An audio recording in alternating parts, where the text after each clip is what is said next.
Na mtazamaji wa Sullivan TV pamoja na Dijuma TV, baada ya kuzungumza na mwenyekiti wa chama cha wafugaji mkoa wa Pwani, sasa tunaungana na katibu wake tuzungumze naye hapa. Katibu wa chama cha wafugaji mkoa wa Pwani naye alikuwepo katika mkutano huu ambao umefanyika leo maeneo ya Chalinze hapa. Katibu, kwanza hongereni sana kwa kikao kikubwa ambacho mmekifanya leo. Nashukuru sana. Labda pengine kwa majina yako kwa watu ambao hawakufahamu. Kwa majina yangu naitwa Erasto Keke, ndio katibu wa chama cha wafugaji mkoa wa Pwani. Katibu, leo mmefanya mkutano wa kuhusiana na elimu ya chanjo kwa wafugaji ambayo ni kutoka kwa Mama Samia ametenga kiasi kikubwa sana cha fedha. Sasa mnavyoona elimu hii kwa hawa wafugaji imefika kwa kiasi gani? Kwa kweli elimu hii mimi naweza nikasema kwamba imefika kwa 80%. Na kitu kilichofanya hivyo, huko mwanzo walikuwa wana hofu kutokana na chanjo ya kwanza ambayo imeambatana na hereni. Ili ilikuwa ni utambuzi kwa mifugo. Lakini sasa ilionekana kama ni kasheria kandamizi hivi. Wakawa wafugaji walikuwa na ilani sana huo mpango. Sasa ilipokuja tena huu, wakawa nafikiri kwamba ndio ile. Lakini baada ya kuelimisha hapa kwamba kweli serikali kwa wakati huu lengo ni moja tu.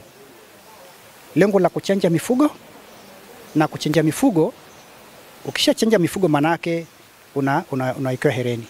Na ile hereni haina maana nyingine ile ya kwanza. Manake hereni kwamba ukishachanja tayari, manake inabidi weke alama ujue kabisa kwamba au mifugo imechanjwa. Kwa hiyo ukiona mifugo ambayo hajachanjwa, unajua ambayo haina hereni, unajua kabisa kwamba mfugo haujachanjwa. Kwa hiyo kwa hapa kwa 80% kubwa wameelewa. Lakini sisi tumesema kwamba wataendelea tena kukutana tena. Lakini sio kama mkutano wa pamoja wa kanda. Itu kwamba maana kwamba kila mkoa utakwenda kukaa na kuhamasisha na kuelimisha ili kumalizia ile 30% ambayo tunaona kwamba ilikuwa bado.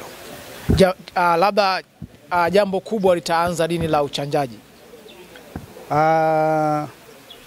La uchanjaji bado haujaila. Tumesema kwamba katika miezi hii mitatu ijayo tutakuja kuanza. Leo ilikuwa ni elimu tu kwanza? Leo ilikuwa ni elimu kwanza. Labda pengine kwa watu ambao wanatazama hapa wanaweza kujiuliza mgeni rasmi alikuwa ni nani kwenye mkutano wenu ambaye alikuwa anaongoza jopo hili? Tuseme kwamba mgeni rasmi maana tunasema kwamba ni mwenyekiti wa chama cha wafugaji wa kanda. Serikali imetoa vishikwambi, imetoa pikipiki, imetoa na majokofu kuelekea chanjo hiyo. Nyinyi kama wafugaji mmeipokeaje? Kwa kweli ndugu mtangazaji, wafugaji wameshukuru sana. Wanashukuru sana rais wetu Mama Samia Suluhu Hassan.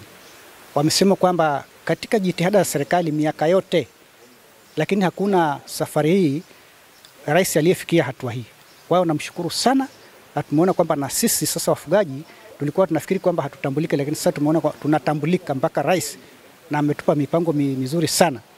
Tuna imani sana kwamba sasa tutapata maendeleo mazuri kupitia msaada huu. Labda pengine ombi lako kwa serikali lingine ambalo pengine unaona wamepasahau? Kwa kuhusu jambo lingine ambalo mimi ningependa nikumbushie serikali. Bado tuna changamoto. Kuna changamoto kubwa sana ya watumiaji wa ardhi ambao tunaweza kusema kwamba kati ya wafugaji na wakulima. Hii bado haijakaa vizuri kwa sababu japo wafugaji wana maeneo na wakulima na wana maeneo, lakini bado wanaingiliana. Kwa hiyo hili nataka tena serikali simamie hili, tukisaidia si chama cha wafugaji ili tuliondoe kabisa.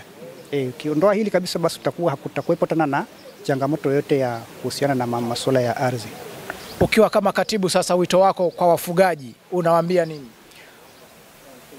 Kama katibu kwa wafugaji, siku zote kwanza ndugu mtangazaji, katika mikutano yetu yote, iwe mikutano ya kanda, iwe ni mkutano wa mkoa, iwe ni mkutano wa kiwilaya, na hasa huko kwenye kata, kwa sababu chama hiki kinaanzia ngazi ya kijiji, kata, wilaya, mkoa na taifa.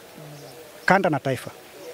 Sasa huwa tuna agenda, tumesema kwamba tuwe na agenda ya kudumu ya kuhamasisha wafugaji ili tuepukane na migogoro hii, na tunachosisitiza sana kwamba wewe ukiwa mfugaji huko kwenye eneo lako, hakikisha kwamba mifugo hutoi kuingiza katika eneo lingine la wakulima. Na lingine ni kwamba kitendo cha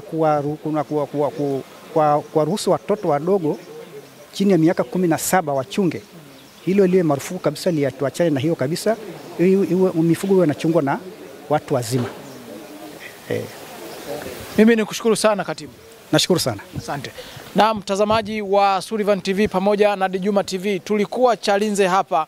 Tumezungumza na katibu hapa ambaye ametuambia mambo mengi kweli kweli, lakini kubwa zaidi ambalo mimi nimeondoka nalo ni swala la watoto wadogo kuzuiliwa kufanya masuala ya kuchunga mifugo. Badala yake watu wazima ndo wawajibike kwenye kuchunga mifugo. Nimeshukuru sana kwenye ajenda hii. Lakini ajenda nyingine ambayo amezungumzia katibu ni kuhusu swala la wafugaji na wakulima. Ameiomba serikali ya Jamhuri ya Muungano wa Tanzania iweke nguvu pia nako semina zipitike, maelekezo elekezi yapitike ili kuweza kumaliza mgogoro huu wa wafugaji na wakulima. Mimi nikushukuru sana kutokea Chalinze. Mimi ni Juma wa Sullivan TV.